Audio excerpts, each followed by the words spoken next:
Coach Teresa Ford here, and this is the Guiding You Home podcast. This is a thought-provoking and often humorous approach to moving you closer to the only one who can genuinely help you live a life of abundance and prosperity. Sound good?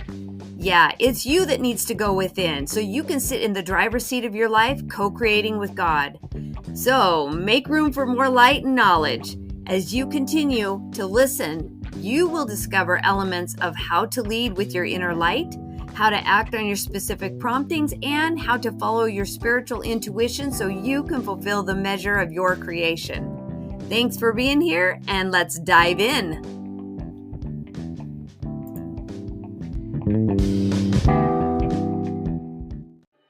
Hello. Here I am, back in black. You know what's funny is when you start to realize the idiosyncrasies of yourself. Well, there are parts of you that are learning and growing and developing and you're changing. There are still other parts of you that you think should come along with the ride and they don't. So it's funny because Black and I are friends and I've tried to be super colorful. I feel like there's a bright boho personality somewhere deep inside here, but I can't get her to come out. I have a smock dress that I want to start wearing in the summertime when it's warm and I start painting again. I'll probably paint before then, but bright colors in the spring is kind of my go-to, and I have this pair of shoes in mind that I want to get to go with it. And the smock it's just a sheath dress, right? And it just has lots of pretty colors on the front of it. And I just feel like that's what I would like to do, is to wear something artful. And I end up wearing Steve Jobs, like black turtleneck and jeans. It's where I live. So, accepting parts of yourself that don't necessarily come along for the journey.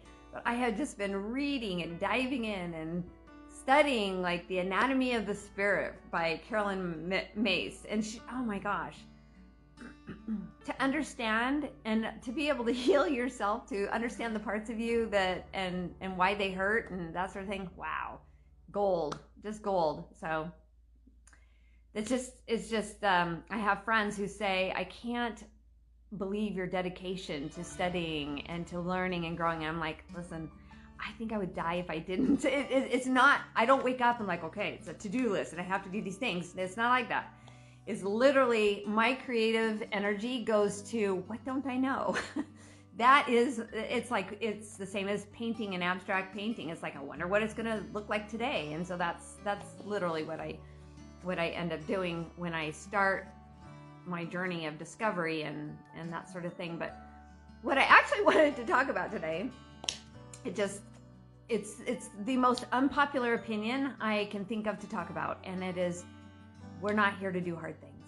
When people say I can do hard things, it's like, there is no doubt in my mind you can, but why would we? Why wouldn't we want to find the fastest way through it? Why wouldn't we want to find the ease and the flow of it? Why would we want to do hard things? Like, where's the badge of honor there? We're going to have to do hard things anyway. We're going to have to struggle. I was just talking to a friend and she said, you're just so interesting. You have so many stories to tell and so many things that you've overcome. And because I do tell stories and people are like, what? That was you? You did that? We can't hardly believe it. And it's like, well,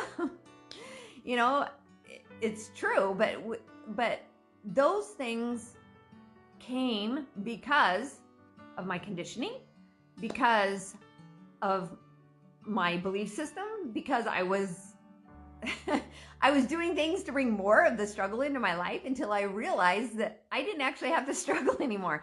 We're not built to do hard things. We're built to move through things. We're built to have experiences that teach us and help us grow wise and help us gain experience, but we're not here to do the same cyclical thing that's hard over and over and over again.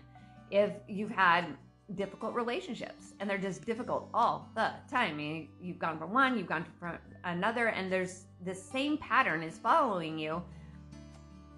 You got to stop and look at it. You got to stop and figure out why you haven't exited the roundabout, because it's possible to exit the roundabout. Sometimes it's not the popular thing to do.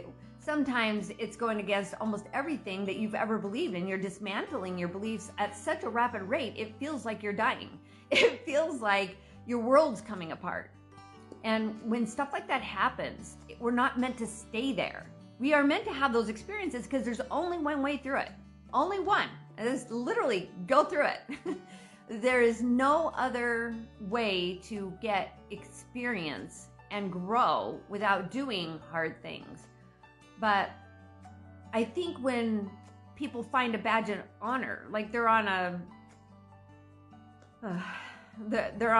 fitness journey, or they're on a change your family patterns journey. Like they're on a journey. If you're on a journey of some sort, make sure that journey has an exit plan. You're exiting the roundabout. You got to go to new places. That's where the growth is. So when you're going to new places, you're having new experiences, you move through them quickly, and then off you go. Like sometimes I feel like I'm jumping timelines. This is like a phrase I've used because I'm like, gosh, my learning curve is so high, but it's so fast. I'm in the roundabout, I'm out. I'm in the roundabout, I'm out. And so maybe you found yourself in the same situation where you're in the roundabout and then you're gone. But sometimes you're in that roundabout for a very long time. Like I spent the first, 40 years in a roundabout, same roundabout.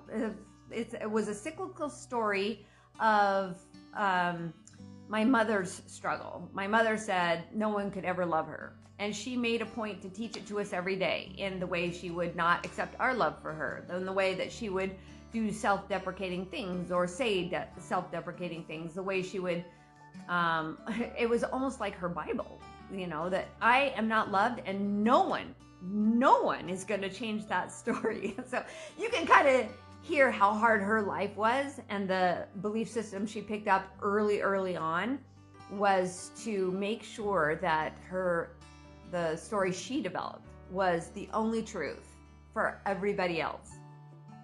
Well, I didn't buy into it, sorry. I was like, that can't be true. Because if it's true for you, it's true for me, and it's not true for me. So I just don't know how that could be. So, but my entire the first half of my year, basically, of my life, was trying to get out of that roundabout. It was me going, why am I in this roundabout? If I don't believe that I am unloved, if I don't believe that I am not lovable, then there's got to be an exit to this pattern of hanging out with people that don't love me, or that don't have the ability to love me. This is a better way to say it. And exiting that roundabout was one of the hardest things I've ever done. It was necessary. It was a necessary hard thing, but it didn't stay forever. Like it had a direction. There was an exit to a relationship I chose for myself early on, when I believed that I needed to be with people who would perpetuate the same story that my mom told me, that I was unlovable. And when I exited that roundabout, it was painful for more than just myself.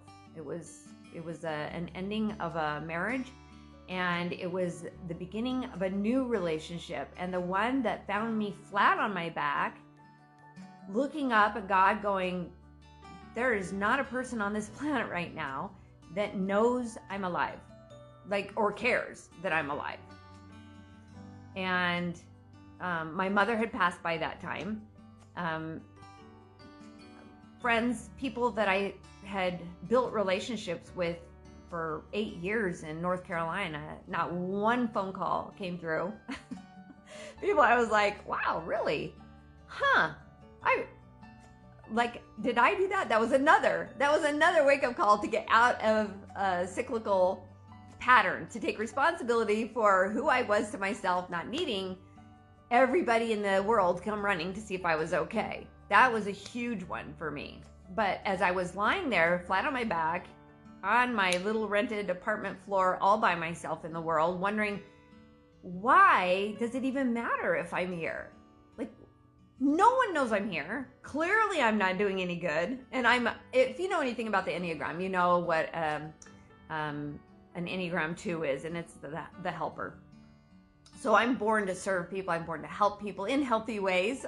I was not doing it so well back then in healthy ways.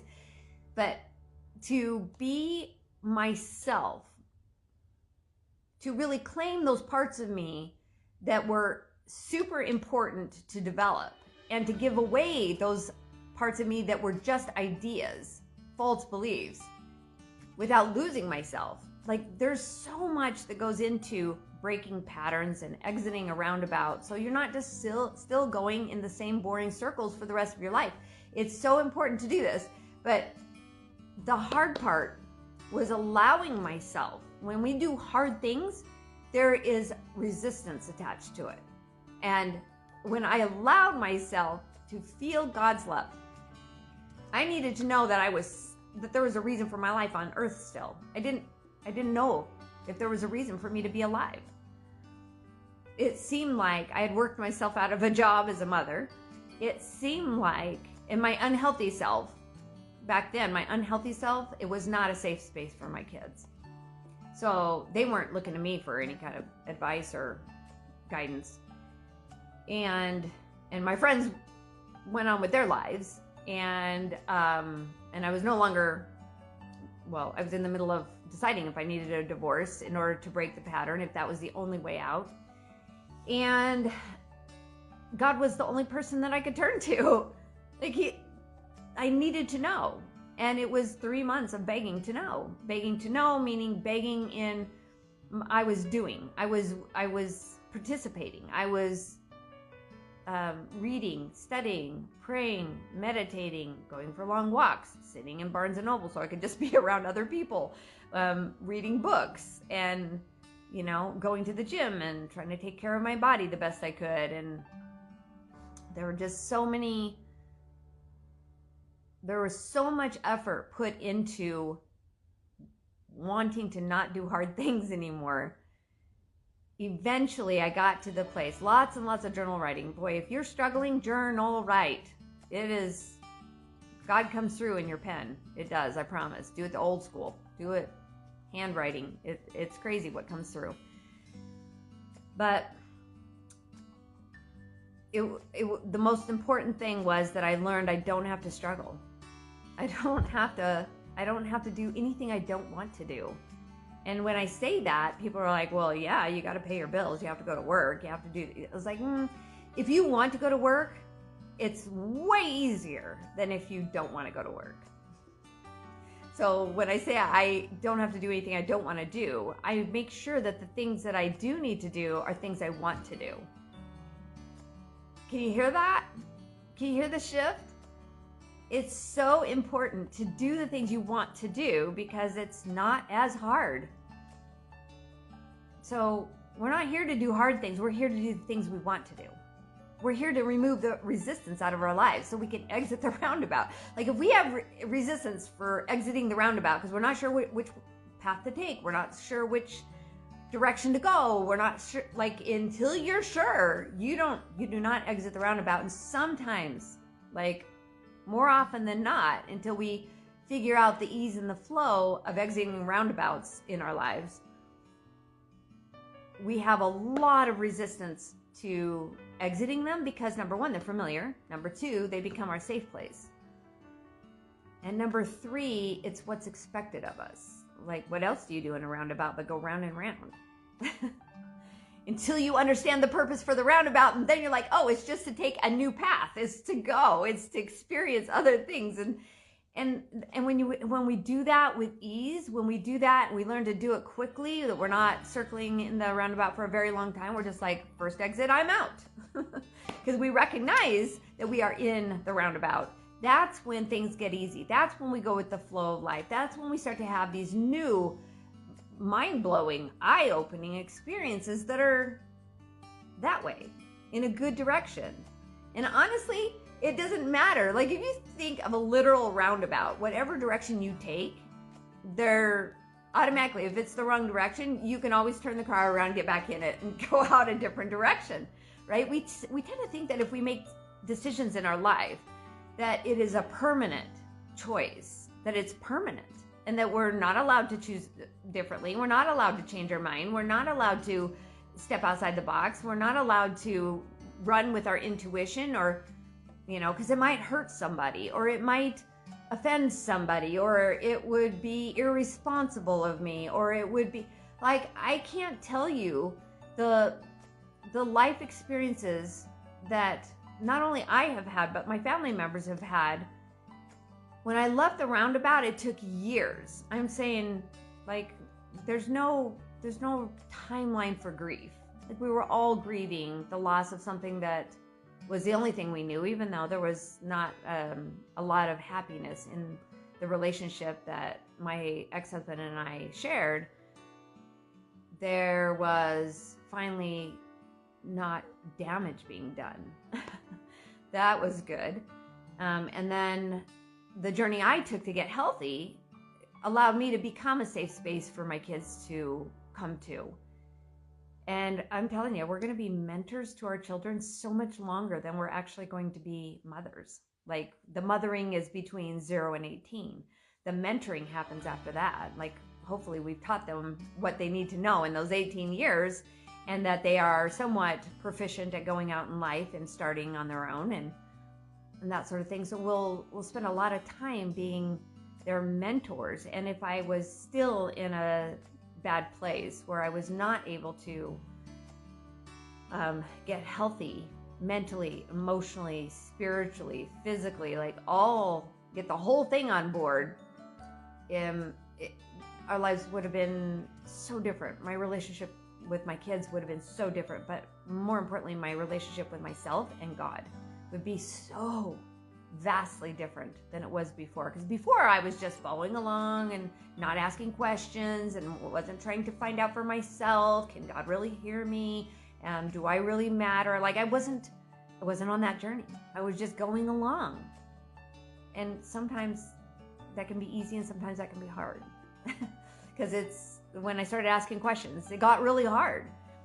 But I would have to say, overall, I wouldn't change a thing. Not about the hard times, not about the easier times. Because it all, and you'll see this in your life too, it's all moving you forward. It's all taking you downstream where you were meant to go. You were meant to flow downstream, not paddle upstream, because paddling upstream is resistant.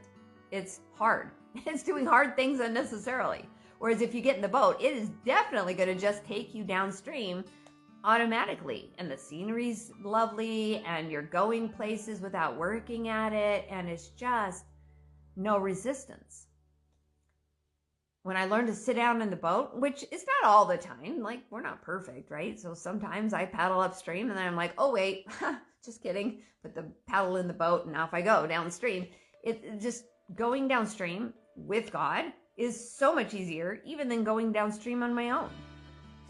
So when you learn to do this easier, more simple, we are not meant to do hard things, which has a lot of resistance attached to it. It's not leaving the roundabout because we're afraid of what's out there. We're afraid to leave the safety net of what we know. We're afraid to change directions because it might be the wrong one. When all that's going on, it gets harder. So my suggestion, as a coach, I've been coaching for the past 4 years. I was in fitness for 16 years, but there was a lot more coaching than there was fitness being taught. And I realized that people quit on themselves because of stress that's in their life. And it's usually stress that's in their life because of the roundabout they've been riding around in for their whole life. And so they're afraid to leave the roundabout. They're afraid to let go of the fear and go take a risk and see that it's actually easier, it's more fun, the growth is exponential, the healing and the health that you crave is right there available for you, and everything gets better. Like, everything gets better.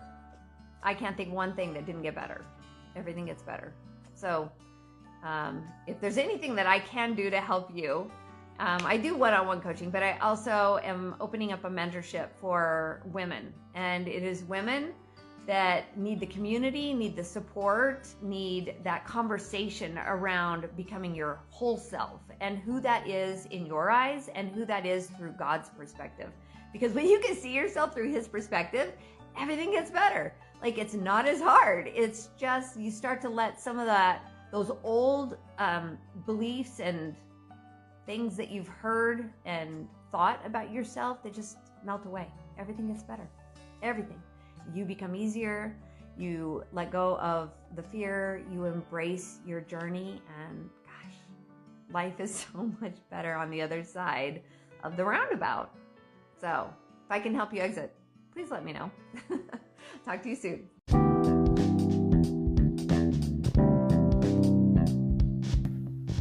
Thanks for listening. I invite you to leave your feedback and share your aha moments as you listen to this podcast.